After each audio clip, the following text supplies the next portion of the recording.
Good morning, everyone. It's Lee Henson, president and founder of Agile, and it's time for today's episode of the Daily Stand-Up. So without any further ado, let's get started.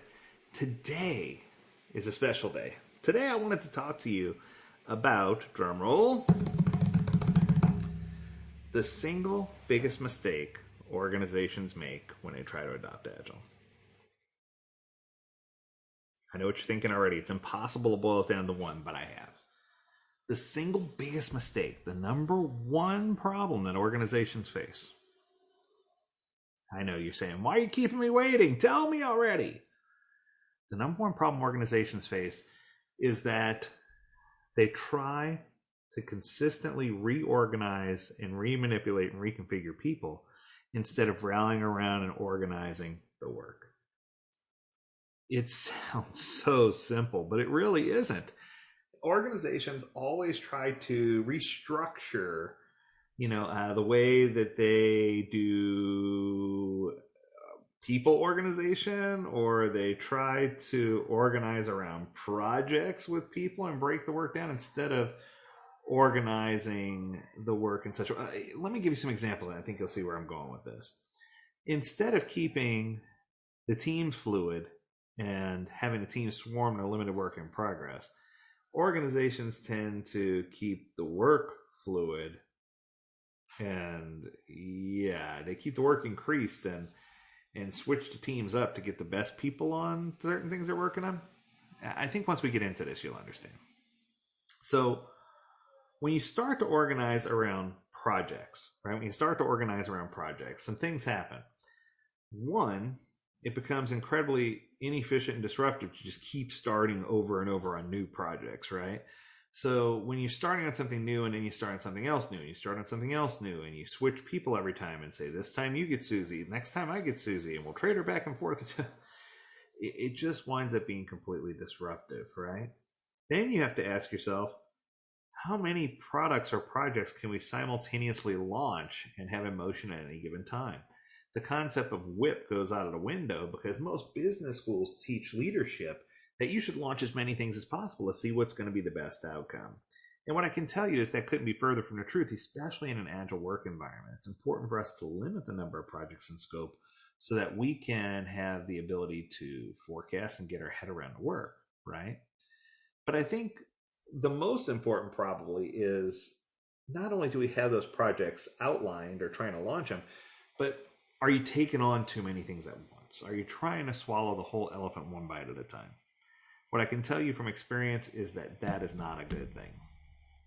If you have 20 projects in motion and I ask which one's your number one priority and you say they all are, been there, done that, got the closet full of t-shirts, right?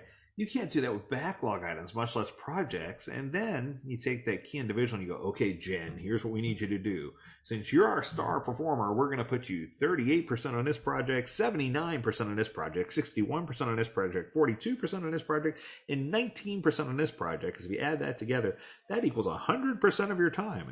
It's Common Core math.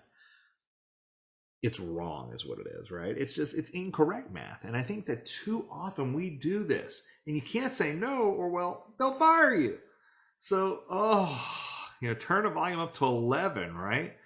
And I think the other thing that people don't realize is as a result of doing this, what ends up happening is your project delivery spirals out of motion. It spirals into this incredible orbit that's way outside of the scope.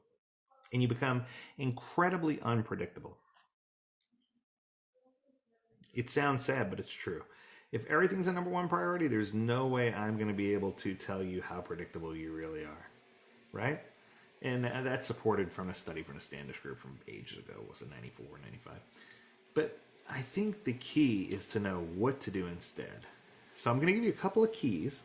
These keys are going to help you stay focused. They're going to help you stay engaged. They're going to help you rally around what the team should be doing.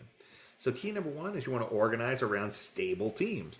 You don't want to put Susie diverted on 18 projects unless you absolutely positively have to. You want to keep Susie on one team with her team and let Susie's team go from product to product to project to project. When they swarm and try to get these initiatives done, working on very few at a time, they're going to be more productive. So instead, organize around the team itself, not around one person, right?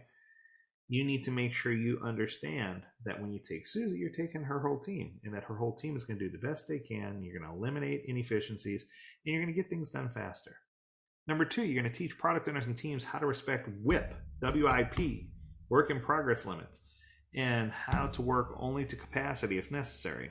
You're going to teach teams about the concept of forecasting without using time, so that they can determine how much critical work they can take into a sprint, and working together how much they can crank out.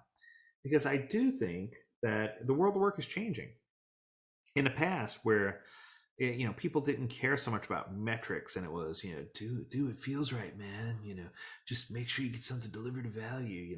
The hippy dippy days are gone. We need to now be predictable. People want to know what we're thinking. They want to know what's on our mind. They want to know what we can deliver.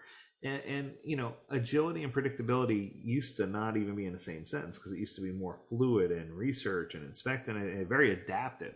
Now people want predictability, and predictability and agility are often used in the same sentence. So you need to make sure you have a way to be predictable. Number three, let the teams pull in work based on their capacity instead of constantly pushing work to them. If you let the teams pull in what they think they can consume, chances are they're going to get it right. Now you can forecast and guess and throw some things out there and say, hey, based on previous interactions, this is what I feel you could do. But the team should always get the final say, and they should have the ability to work on one thing, and when they're done with that, pull in the next one, pull in the next one. But it's okay to forecast out for the next N+2 sprints to see exactly what you feel you can get done. By doing so, it's going to give you a head start on things and allow you to have the upper hand. So I hope this was useful to you. Just an easy one today.